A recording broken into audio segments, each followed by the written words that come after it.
Hello. Our project is over emerging adults, which is a newly recognized developmental period. Our age group is about 18 to 25 years old. It is now widely thought of a distinct developmental stage and relatively new life stage. What we will be learning about are the theories of human development used to believe that adolescence was followed by entry into adulthood. In emerging adulthood, these are the things we're going to talk about. What are the developmental stages? What are some theories and theorists that make sense? What are some tools utilized to assess developmental status and healthcare applications, including biosocial, psychosocial, and cognitive? Arnett believed that people are staying in education longer and getting married later, and he realized it was occurring all over the world in industrialized countries.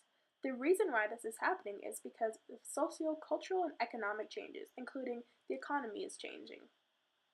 Also, premarital sex means you don't have to have a sex life and was happening, which is usually around the age of 18 through 25, but could also be through 18 through 29. There was also a distinct period of identity exploration, which exists only in cultures that allow young people a prolonged period of independent exploration during late adolescence and 20s. Not to mention, this is a risky time in development since the rate of binge drinking is the highest. Entering adulthood in the 50s was an achievement as well. According to this personality theory by Erikson, personality develops in stages and is impacted by social experiences across the whole lifespan. At each stage of Erikson's theory of psychosocial development, people experience a turning point which equals conflict. The development of ego identity was a central theme of Erikson's theory of psychosocial stages. Stage 1 is this occurs between birth and approximately 18 months of age. According to Erikson, this stage of psychosocial development is the most important period in a person's life. Stage 2, gaining a sense of personal control over the world, is important at this stage of psychosocial development.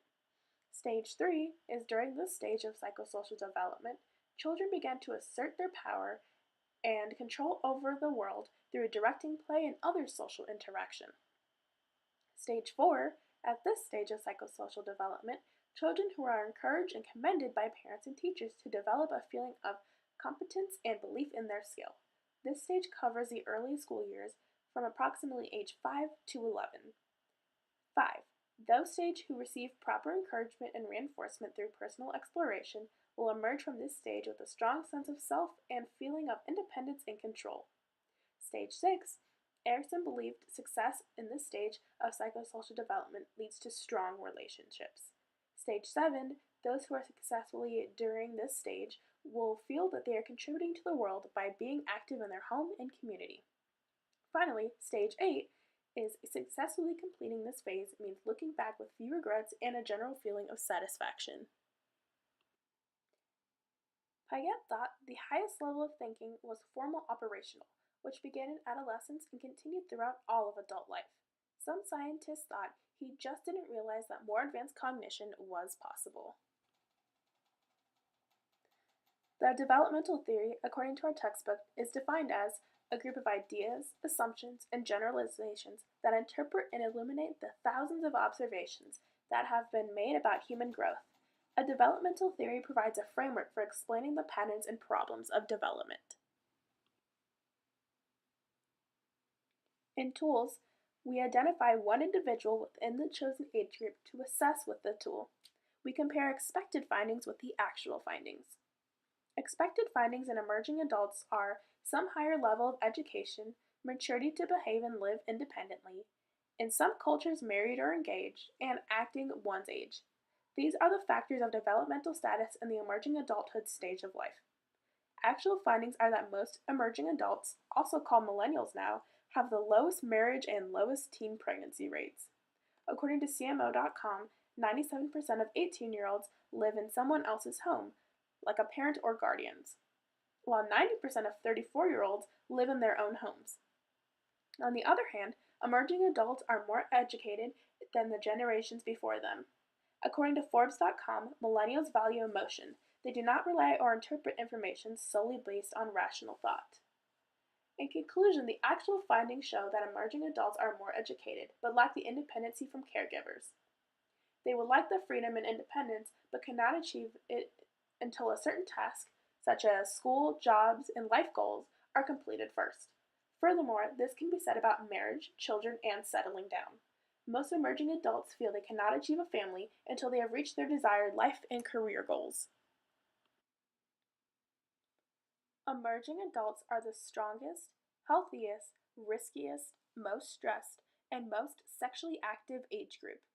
Emerging adults don't get sick as much, babies are least likely to be born without birth defects or complications, bodies are stronger, more stressed out, sex desire is high, they sleep less hours, depression, drugs, and alcohol use is also high. In psychosocial healthcare, there is a continued path towards identity achievement. A vocational and ethnic identity are hard to define with economic pressures increase, and personality patterns become more stable, including friendships become more important by relieving stress and having romantic partners. But then there's also more domestic violence within emerging adults. In cognitive development, emerging adults may reach the fifth stage of cognition, also called post-formal thought. They also reach morals and religions, which means as people mature, life confronts them with ethical decisions, including many related to human relationships and the diversity of mankind. According to Fowler, religious faith also moves beyond culture bound concepts toward universal principles, which just means to learn to balance emotions and logic. The next two slides are our works cited pages.